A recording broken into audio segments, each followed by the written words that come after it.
everybody, hello and welcome back to our channel Info Island. So guys, we are back again with an important video जो कि है आपका RPF constable exam 2024 से related. तो guys जो कि आपका अपकमिंग मंथ्स में कंडक्ट होने वाला है। बात करें RPF कांस्टेबल एग्जाम 2024 की, तो गाइज ये जो एग्जाम होता है ये 4 स्टेजेस में कंडक्ट किया जाता है, जिसमें आपका फर्स्ट होता है computer based test, that is your CBT।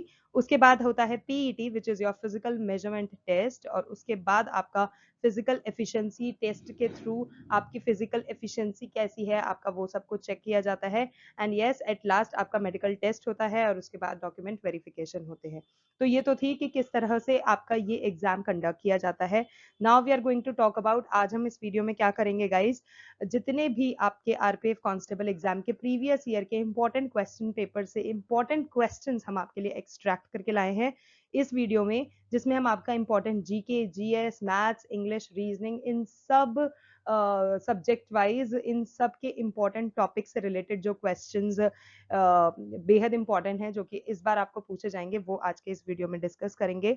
अब हम बात करें कि गाइज कभी भी हम ये प्रीवियस ईयर के पेपर के थ्रू प्रिपरेशन क्यों करते हैं। तो गाइज जब भी हम किसी कॉम्पिटिटिव एग्जाम की तैयारी कर रहे होते हैं तो it is very basic yet very important कि हम जो प्रीवियस ईयर के एग्जामिनेशन पेपर्स हैं, I am sorry, previous year examination papers के जो क्वेश्चंस हैं उसके थ्रू रिवीजन करें। उससे क्या होता है गाइज, आपको एक अच्छा खासा एग्जाम का जो पैटर्न होता है वो भी पता पड़ जाता है। सब्जेक्ट वाइज सिलेबस हुआ, पैटर्न हुआ, किस तरह के क्वेश्चंस आएंगे, किस तरह का ट्रेंड चला आ रहा है, ये सब आपको पता पड़ जाता है, जिससे कि आप किस टॉपिक को कितना वेटेज देना है और किस तरह से आपकी प्रिपरेशन को प्रायोरिटाइज करना है वो डिसाइड कर पाते हैं। So yes guys, it is very important to go through the previous year question paper. तो चलिए आज की वीडियो शुरू कर लेते हैं।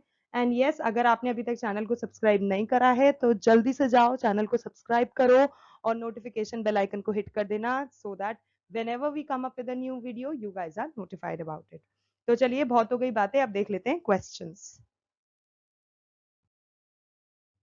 So guys, first important question है, इनमें से कौन सा विकल्प हवा की धूल और धुरी के कारण प्रकाश के फैलाव की घटना को उजागर करता है। सो गाइस, 4 ऑप्शन आपको दे रखे हैं, जिसमें से आपका टिंडल प्रभाव जो है, this is the correct answer. Okay, next is badminton खेल निम्नलिखित में से किस शब्द से संबंधित है। तो गाइस, बैडमिंटन खेल जो है ये आपका ड्रॉप, आपको ऑप्शंस दिए गए हैं, Nelson, dolphin kick, drop, googly. तो जो ड्रॉप है that is related to the badminton. Okay, next up, राष्ट्रपति और राज्य मानवाधिकार आयोग के सदस्यों को कौन हटा सकता है। तो ऑप्शन आपको दिया गया है, अध्यक्ष, राज्यपाल, उच्च न्यायालय या सुप्रीम कोर्ट। तो गाइज अध्यक्ष जो होता है वो राष्ट्रपति और राज्य मानवाधिकार आयोग के सदस्यों को हटा सकता है। परमाणु केंद्र में परमाणु संख्या की कुल संख्या कितनी होती है। तो गाइज परमाणु केंद्र में जो परमाणु संख्या, प्रोटॉन जो होते हैं उसकी कुल संख्या होती है, तो यहाँ पे proton is the correct answer. अनाज जमा मुख्य रूप से डैश में लगाए जाते हैं। तो guys Kesar is the correct answer. ध्वनि की गुणवत्ता इसके डैश द्वारा निर्धारित की जाती है। तो फ्रीक्वेंसी, जो ध्वनि की गुणवत्ता होती है वो उसकी फ्रीक्वेंसी के हिसाब से निर्धारित की जाती है। पाल साम्राज्य का संस्थापक कौन था। Guys very important question, let me just right VIMP here.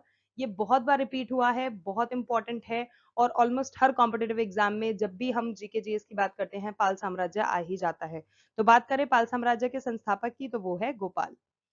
Milind panha पाठ किससे संबंधित है। तो गाइज बौद्ध धर्म से ये संबंधित है। और गाइज पिछली शिफ्टों में भी जब हमने बिहार DED के एग्जाम भी देखे थे, तो उसमें भी गाइज जो अलग अलग धर्म है उससे रिलेटेड कौन सा पाठ किससे संबंधित है, चाहे वो जैन धर्म हो, ईसाई धर्म हो, यहूदी धर्म हो, उससे रिलेटेड चीजें पूछी गई थी। तो गाइज ये चीज भी अच्छे से प्रिपेयर कर लीजिएगा।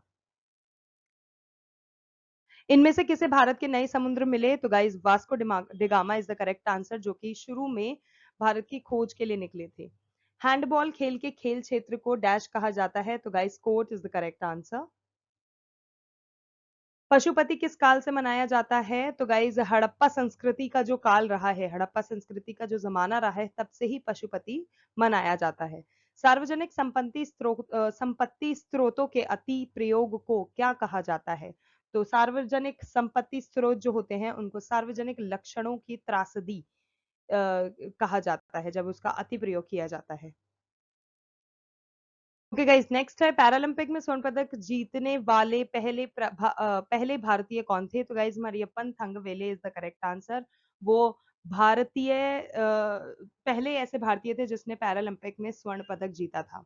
कौन सा अंतरराज्य परिषद मंत्रालय के अंतर्गत आता है? तो गाइस गृह मंत्रालय is the correct answer. So guys next question है, निम्नलिखित में से कौन क्रिकेट विश्व कप से संबंधित नहीं है? तो गाइज ईरानी कप हुआ, रणजी ट्रॉफी हुआ, देवधर ट्रॉफी हुआ, ये सब आपके क्रिकेट वर्ल्ड कप से रिलेटेड है। But when it comes to Kalinga cup तो गाइज उसका कोई रिलेशन नहीं है क्रिकेट वर्ल्ड कप से। अगला है, पुरुषों में कौन से सेक्स जीन मौजूद होते हैं? तो गाइज एक्स और y is the correct answer. तो कोई भी मेल बॉडी जो होती है उसमें एक जीन एक्स होता है, एक जीन वाई होता है, जिससे एक मेल बॉडी फॉर्म होता है। So X and Y is the correct answer. भारत की आकस्मिक निधि किस अनुच्छेद के तहत आती है? तो गाइज अनुच्छेद 267 जो है आपका 267 इसका करेक्ट आंसर है। राज्य मानवाधिकार आयोग का अध्यक्ष कौन है? तो गाइज उच्च न्यायालय के सेनानीवृत्त मुख्य न्यायाधीश जो होते हैं वो राज्य मानवाधिकार आयोग के अध्यक्ष होता है। किस राज्य में खनन चित्रकला प्रचलित है? तो बिहार में। निम्नलिखित में से कौन सा महासागर सबसे लंबी तट रेखा है? गाइस नोट कीजिएगा, सबसे लंबी बात हो रही है। कभी कभी कैंडिडेट्स कंफ्यूज हो जाते हैं, लंबी, छोटी और ये डीप वगैरह जो होता है, तो ये सब अलग अलग होते हैं। तो व्हेन इट कम्स टू सबसे लंबी तट रेखा तो गाइस अटलांटिक है। निम्नलिखित में से कौन सा एक बोगी भरा हुआ क्षेत्र है? तो तराई जो है वो एक बोगी भरा हुआ क्षेत्र के नाम से जाना जाता है। दुलु कुनीथा डैश में एक प्रसिद्ध लोक संगीत परंपरा है। तो गाइस दुलु कुनीथा इस नाम को ध्यान रखिएगा, ये कर्नाटक में एक प्रसिद्ध लोक संगीत परंपरा है। राष्ट्रीय मानवाधिकार आयोग वर्ष में स्थापित हुआ था? तो 1993 is the correct answer. Bharat सरकार डैश के माध्यम से खाद्यार्थ खरीदती है? तो भारतीय खाद्य निगम के माध्यम से खरीदती है। महात्मा गांधी राष्ट्रीय रोजगार गारंटी योजना जो है ये किस वर्ष शुरू की गई थी? तो 2005 में। इस श्रृंखला में अगला नंबर ज्ञात करिए। तो गाइज 59, 45, 70, 56, 81। तो गाइज अगला जो नंबर होना चाहिए वो आपका होना चाहिए 67। श्रृंखला में अगला नंबर ज्ञात करिए, 7, 12, 22, 42, 82। तो गाइज यहाँ पर आ जाएगा 162। नेक्स्ट, 1, 2, 5, 12, 27 इसके बाद वाला नंबर क्या होगा? तो वो होगा आपका 58। अगले पांच में से चार में एक विशिष्ट समानता है और वे एक समूह बनाते हैं, यानी कि एक ग्रुप फॉर्म करते हैं। तो इनमें से कौन समूह का सदस्य नहीं है?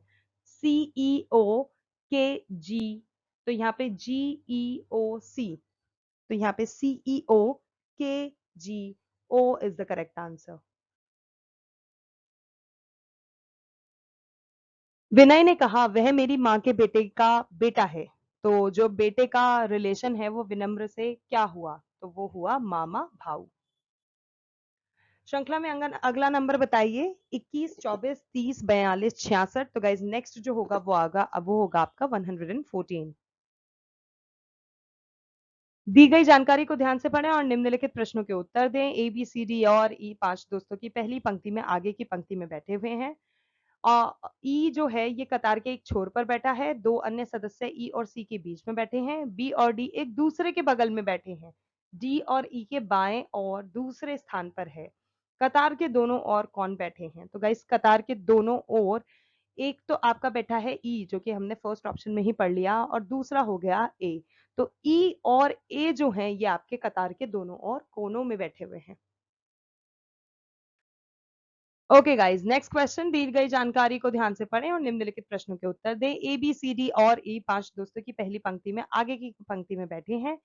ई कतार के एक छोर पर बैठा है, दो अन्य सदस्य ई और सी के बीच में बैठे हैं, बी और डी एक दूसरे के बगल में बैठे हैं, डी ई के बाएं और दूसरे स्थान पर बैठा है। तो डी के जो बाई और दूसरे स्थान पर बैठा है वो कौन हुआ? तो वो आपका हुआ ए। सो ए इज द करेक्ट आंसर। इस प्रश्न में दो कथन एक दूसरे से संबंधित हैं और तीन निष्कर्ष 1, 2 और 3 दिए गए हैं। यह मानते हुए कि कथन पूरे सत्य हैं, यह पता करें कि कौन से निष्कर्ष असमान रूप से सत्य हैं। तो गाइस कथन आपको यहाँ पर दिया गया है, आप पढ़ लीजिएगा। निष्कर्ष आपको यहाँ दिया गया है और अंत में आंसर जो आपको बताना है वो होगा केवल 2, which is R is less than T। दी गई तस्वीर में कितनी लाइनें हैं? ओके, तो यहाँ पर बात करिए लाइनों की, तो guys 12 is the correct answer here. 15% वार्षिक चक्रवृद्धि ब्याज दरों में निवेश की गई 48,800 रुपए की राशि कितनी होगी? तो गाइस 15% वार्षिक चक्रवृद्धि ब्याज है और आपका प्रिंसिपल अमाउंट है 48,800। तो आपको जो बाद में मिलेगा ब्याज दर लगने के बाद वो आपको मिलेगा 64,538 रुपए। दुकानदार ने एक आइटम 230 रुपए में खरीदा, 184 रुपए में बेच दिया। नुकसान का प्रतिशत बताइए। तो गाइस 20% उसको नुकसान झेलना पड़ा उसमें। एक विशिष्ट राशि को 6:5 के अनुपात से 2 भागों में विभाजित किया गया। यदि पहला भाग 126 रुपए का है तो कुल राशि कितनी होगी? तो कुल राशि जो यहाँ पर है वो है आपकी 231 रुपए की। x का मान बताना है आपको। यहाँ पर आपको एक जो इक्वेशन दी गई है उसको सॉल्व करना है and yes the correct answer would be 20। एक किताब की मुद्रित कीमत 2,000 रुपए है। दुकानदार इस पर 10% की छूट दे रहा है, यहाँ तक कि अगर वह 20% लाभ कमा रहा है तो पुस्तक की मूल कीमत पता लगाएं। तो गाइस 1,500 रुपए होगी उस पुस्तक की जो मूल कीमत रही है वह। राम और राज की आयु का अनुपात जो है वो 4/5 है। यदि उनकी आयु 243 है तो उनकी आयु में क्या अंतर है? तो गाइस जो अंतर है वो है आपका 27। निम्नलिखित 12 में से किसको पूरा भाग दिया जाता है? तो गाइस कंप्लीटली जो डिविजिबल यहाँ पर ऑप्शन है वो है आपका option D which is 78276। 46 metre प्रति सेकंड की गति से चलने वाली ट्रेन को एक सिग्नल को पूरा करने में 12 सेकंड का समय लगता है। ट्रेन की जो लंबाई है वो कितनी है? तो गाइस 552 जो मीटर है वो है आपकी ट्रेन की लंबाई। 5 to 4 को 9 में विभाजित करने के बाद कितना शेष यानी कि कितना बचता है? तो 4 इज द करेक्ट आंसर। 12% की वार्षिक ब्याज दर पर 8,700 यानी कि 8,700 का निवेश 4 साल का कितना होगा? तो 4 साल का निवेश में वो हो जाएगा 12,876। एरिक्सन ने पहला राउंड 370 किलोमीटर प्रति घंटे की रफ्तार से पूरा किया और दूसरे राउंड को 555 किलोमीटर प्रति घंटे की रफ्तार से पूरा किया। इन दो दौरों की औसत गति बताएं। तो ये आपको जो बताना है ये किलोमीटर प्रति घंटे में बताना है जो कि आपकी 444 किलोमीटर प्रति घंटा। 80% संख्या के 75% में से 66.67% में से 25% 5919 है। तो उस संख्या का जो 40% होगा वो कितना होगा? तो वो होगा आपके 23676। 56 सेंटीमीटर के किनारे के साथ समभुज त्रिभुज का क्षेत्रफल बताएं। तो वो है आपका 78473 centimetre square. Okay guys, those were the very important GK GS maths reasoning questions जो कि आपके आरपीएफ कांस्टेबल के जो अपकमिंग एग्जाम है 2024 का उसमें आपको पूछे जाने वाले हैं। आई होप आपको वीडियो अच्छा लगा। अगर अच्छा लगा then don't forget to like share and subscribe to our channel. अपने दोस्तों यारों परिवारजनों और जो भी लोग इस बार आरपीएफ का एग्जाम देने वाले हैं उनको ये वीडियो जरूर से शेयर करना और हमें बताना कि आपको किस पर्टिकुलर टॉपिक पर वीडियो चाहिए so that we can come up with that. आज के लिए बस इतना ही। Thank you so much for your time and we will see you in our next video.